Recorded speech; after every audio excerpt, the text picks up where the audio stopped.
Différence qu'il y a entre un bilan de compétences traditionnel et le bilan de compétences approfondi, qui est celui que nous menons avec recherche de carrière implicite, c'est effectivement que nous ne partons pas des compétences explicites que nous avons dans notre carrière ou dans nos activités extra-professionnelles pour ensuite voir vers quel métier ou quelle orientation, nouvelle orientation ou nouvelle destination professionnelle nous pourrions aller.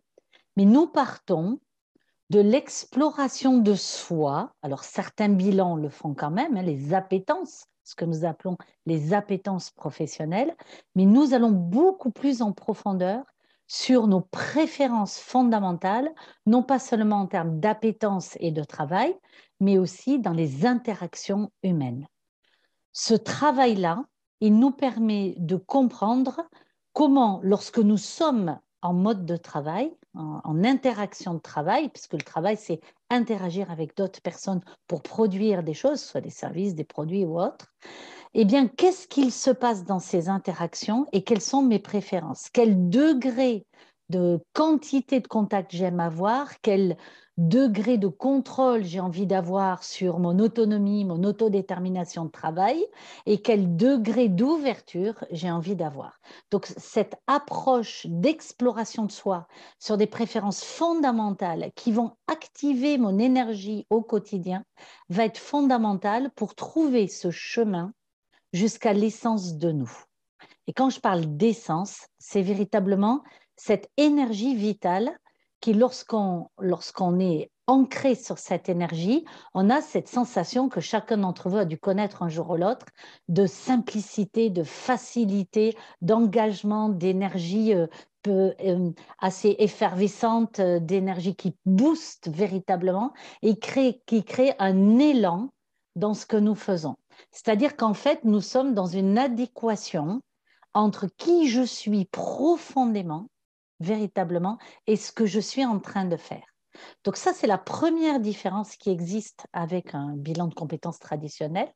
Et ensuite, à partir de cette compréhension, cette approche compréhensive profonde de qui je suis, eh bien, on va aller explorer finalement quelle est ma mission de vie effectivement, qui va en découdre de ça, en découler de ça. La deuxième différence qui existe entre un bilan traditionnel et le bilan approfondi de recherche de carrière implicite, c'est effectivement que à partir de cette exploration profonde, nous allons construire le projet professionnel et seulement à ce moment-là, les compétences pourront être utilisées, celles acquises, celles qu'il faudrait que j'acquière, mais au service d'un objectif professionnel. Et un objectif professionnel, à ce stade-là, n'est pas défini comme un métier.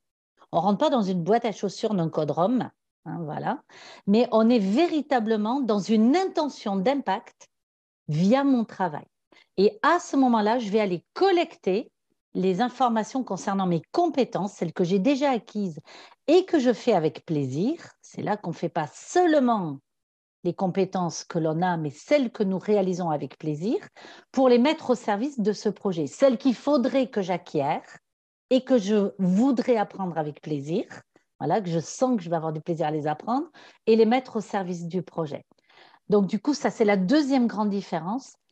Et enfin, il y a un troisième point important à signaler, et c'est là qu'il y a convergence à ce moment-là avec le bilan de compétences. C'est pour ça qu'on peut l'appeler quand même un bilan de compétences, cependant très approfondi, c'est que nous allons produire, au travers de recherches de carrière implicite, un projet professionnel avec une piste A, une piste B, une piste C, au travers d'un outil de construction, pas simplement de compétences et d'appétences, mais aussi de sécurisation de ce projet professionnel.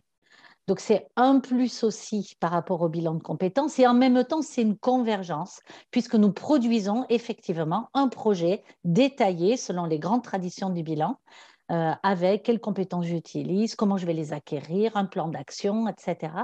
Mais c'est la manière d'y arriver qui est différente parce que nous utilisons un outil qui a été créé par Steve Miller qui permet d'utiliser les compétences avec plaisir, de sécuriser, c'est notre côté gestionnaire, cette montée en projet et puis comment je vais en vivre véritablement sur du court terme, moyen terme, long terme, comment je vais peut-être faire des steps d'acquisition et de développement de ce projet, quel que soit le type de projet que je peux avoir. Et surtout, j'aurai toujours un plan A qui est mon préféré, et puis toujours un plan de secours si jamais une des étapes de mon projet ne pourrait pas fonctionner. Disons par exemple une formation que je souhaitais faire avec un financement par mon CPF, par exemple. Finalement, je me rends compte que ce n'est pas une formation éligible au CPF. Donc, c'est quoi mon plan B pour le financer?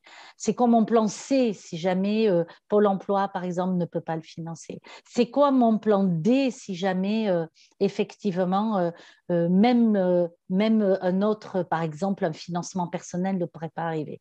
Comment je pourrais remouliner mon projet pour quand même le mener à bien en retravaillant mon projet dans le temps, par exemple, ou par petits bouts, quelque chose peut-être dans mon projet qui se rapproche de mon plan idéal et qui n'est peut-être pas mon plan idéal, mais qui est suffisamment ancré dans qui je suis, mon intention de contribuer à quelque chose qui a du sens pour moi. Je suis Hélène Manot, je suis depuis 35 ans coach de carrière et de transition professionnelle. J'accompagne les dirigeants, les employés, les personnes indépendantes, les étudiants aussi, quel que soit leur âge et leur position dans leur carrière professionnelle et leur moment de carrière, à justement développer, trouver le projet enthousiasmant professionnel qui leur permettra de se lever le matin avec légèreté, avec enthousiasme. Si vous êtes intéressé, voire curieux de savoir un peu plus, d'en connaître un peu plus sur cette approche de recherche de carrière implicite et qui commence à se développer en France et qui aussi a cet ancrage aujourd'hui dans des prises de conscience que les personnes font, eh bien, je vous invite à venir à notre prochain webinaire qui sera très bientôt, dont vous trouverez la date autour de cette vidéo, et de vous y inscrire. C'est un webinaire gratuit qui dure 1h30, toujours entre midi et demi et 14h, au moment de la pause déjeuner. Venez avec votre sandwich si vous le souhaitez ou votre salade. Et ça sera un moment d'interaction, d'échange, où pas simplement je vous présenterai quelle est cette démarche, comme je viens de le faire un petit peu ici, mais véritablement, je prendrai en considération les questions que vous posez, ce qui vous amène finalement à vous poser la question d'un bilan de compétences plus approfondie, une question de sens véritablement dans votre travail, mais aussi d'énergie, d'enthousiasme. Donc, venez vous inscrire, je vous y invite volontiers et je vous dis à très bientôt.